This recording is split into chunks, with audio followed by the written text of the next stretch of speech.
நாட்டுப்பற்றாளன் செய்திகள் வாசிப்பது வாசுகி தாமோதரன். திமுக அரசால் ஏமாற்றப்பட்ட தமிழ்நாடு சத்துணவு ஊழியர் முன்னேற்ற சங்கத்தினர் மாண்புமிகு எடப்பாடியார் அவர்களை நேரில் சந்தித்து 2026 சட்டமன்ற தேர்தலில் அதிமுகவிற்கு தங்களது முழு ஆதரவை தெரிவித்தனர். விஜய் மனு தள்ளுபடி. வருமான வரித்துறை விதித்த ரூபாய் 1.50 கோடி அபராதத்தை எதிர்த்து நடிகர் விஜய் தொடர்ந்த மனுவை தள்ளுபடி செய்தது சென்னை உயர்நீதிமன்றம். புலி படத்திற்கு பெற்ற 15 கோடி வருமானத்தை கணக்கில் காட்டப்படவில்லை என இந்த அபராதம் விதிக்கப்பட்டுள்ளது. 15 லட்சம் ஆண்டுகள் தமிழன் மரபணு. தமிழ்நாடு சாட்சி. இந்திய துணைக்கண்டத்தில் 15 லட்சம் ஆண்டுகளுக்கு முன்னர் மக்கள் வாழ்ந்ததற்கான தடயங்கள் கிடைத்த ஒரே இடம் தமிழ்நாடுதான். ஹோமோ சேப்பியன்ஸ் இனத்தின் மரபணு கிடைத்த இடம் தமிழ்நாடு. 60,000 ஆண்டுகளாக இங்கு நாம் வாழ்ந்து கொண்டிருக்கிறோம். ஆனால் இதனை இன்று முழுமையாக யாரும் புரிந்து கொள்ளவில்லை என இந்திய தொல்லியல் ஆய்வாளர் அமர்நாத் ராமகிருஷ்ணன் பரபரப்பு கருத்து. கம்யூனிஸ்ட் தலைவரின் பத்ம விபூஷன் ஏற்க முடியாது. மறைந்த கம்யூனிஸ்ட் தலைவர் VS அச்சுதானந்தனுக்கு அறிவிக்கப்பட்ட பத்ம விபூஷன் விருதை ஏற்க குடும்பத்தினர் மறுப்பு. மக்கள் தலைவரான அவருக்கு உயரிய விருது வழங்கியது மகிழ்ச்சி என்றாலும் கட்சி கொள்கை மற்றும் அவரது அரசியல் நிலைப்பாட்டின் படி இந்த விருதை ஏற்க முடியாது என அவரது மகன் VA அருண்குமார் அறிவிப்பு.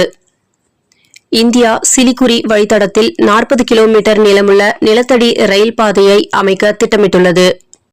தனிமரம் தோப்பாகாது என்பதை நிரூபிக்கின்ற வகையில் ஆலமரத்திற்கு 10,000 விழுதுகள் உள்ளதைப் போல நமது தன்னார்வ நுகர்வோர் உரிமை பாதுகாப்பு நல மையத்தின் ஆலமர விழுதாய் ஊன்றியிருக்கும் மேட்டுப்பாளையம் இந்திரா நகர் கிளை இன்று ஊன்றி திறப்பு விழா கண்டுள்ளது. இந்திரா நகர் கிளை நிர்வாகிகள் அனைவருக்கும் என் மனமார்ந்த பாராட்டுகளும் வாழ்த்துக்களும் உரித்தாகட்டும். இந்த திறப்பு விழா நிகழ்ச்சி மாநில தலைவர் செல்வம் அவர்கள் தலைமையில் நடந்தது. இதில் மாநில செயலாளர் உசேன் அவர்கள், மாநில பொருளாளர் சுரேஷ் மற்றும் மாநில நிர்வாகிகள் மற்றும் நமது அமைப்பின் பொறுப்பான மற்ற கிளை நிர்வாகிகள், கமிட்டி பிரதிநிதிகள், உறுப்பினர்கள் அனைவரும் கலந்து கொண்டு இந்திரா நகர் கிளை திறப்பு விழாவை சிறப்பித்தனர். மாநில துணை செயலாளர் ஜெயச்சந்திரன்.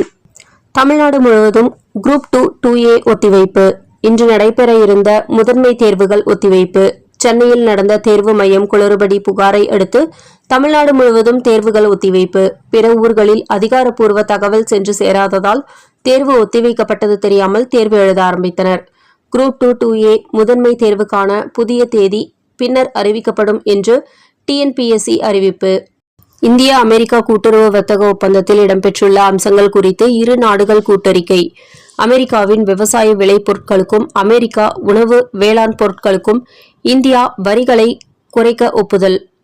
இந்திய மக்களுக்கு ஆபரணங்களுக்கும் 0% இந்திய பொருட்களுக்கு 18% வரியை குறைக்க அமெரிக்கா ஒப்புதல். ஜெகத் ரட்சகனுக்கு ரூபாய் 908 கோடி அபராதம். திமுக MP ஜெகத் ரட்சகனின் 89.18 கோடி மதிப்பிலான சொத்துக்களை பறிமுதல் செய்தது அமலாக்கத்துறை. சட்டவிரோத பரிவர்த்தனை வழக்கில் ரூபாய் 908 கோடி அபராதமும் விதித்தது. அமலாக்கத்துறை சிங்கப்பூர் உள்ளிட்ட நாடுகளில் சட்டவிரோதமாக பண பரிமாற்றம் செய்ததாக அமலாக்கத்துறை வழக்கு. கடும் வீழ்ச்சி. பிட்காயின் விலை சுமார் 50% சரிந்து தற்போது 63,000 கடும் வீழ்ச்சி. 2025 அக்டோபரில் 1,26,000 என்ற உச்சத்தை தொட்ட பிட்காயின் விலை கடந்த ஒரு வருடத்தில் இல்லாத சரிவை எட்டியுள்ளது. இதன் மூலம் 2024 டிரம்பின் அமெரிக்க அதிபர் தேர்தல் வெற்றி கொண்டாட்டத்தால் உருவான விலை உயர்வு முழுமையாக துடைத்தெறியப்பட்டுள்ளது. மாதம் தவறாமல் வெளிவரும் நாட்டுப்பற்றாளன் பத்திரிகையின் செய்தியாளராக பணிபுரிய விருப்பம் உள்ளவர்கள் கீழே உள்ள நிர்வாக அலைபேசி எண்களில் தொடர்பு கொள்ளலாம். 790477 78915 மற்றொரு எண் 994434 410033. நாட்டுப்பற்றாளன் யூடியூப் சேனலில் விளம்பரம் செய்து பயன்பெறுங்கள். நமது நாட்டுப்பற்றாளன் செய்திகளை அறிந்து கொள்ள யூடியூப் சேனலை சப்ஸ்கிரைப் செய்யுங்கள்.